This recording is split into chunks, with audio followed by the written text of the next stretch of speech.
In this video, you will learn 6 important rules for submitting safety data sheets. Rule number 1. Submit a safety data sheet at listing creation if one is available when notified by Amazon to do so, or if a safety data sheet previously submitted is no longer valid. Safety data sheets are obtained from the product manufacturer or SDS authoring service or from your supplier. Rule number 2 is about consistency between the safety data sheet and the product listing.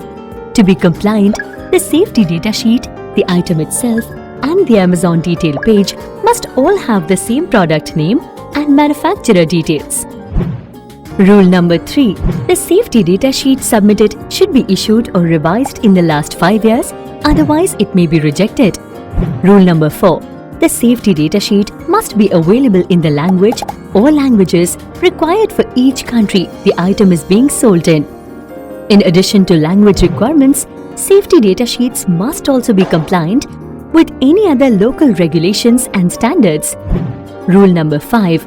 A safety data sheet will only be accepted when a classification can be determined based on the information provided and may be rejected if it contains conflicting information.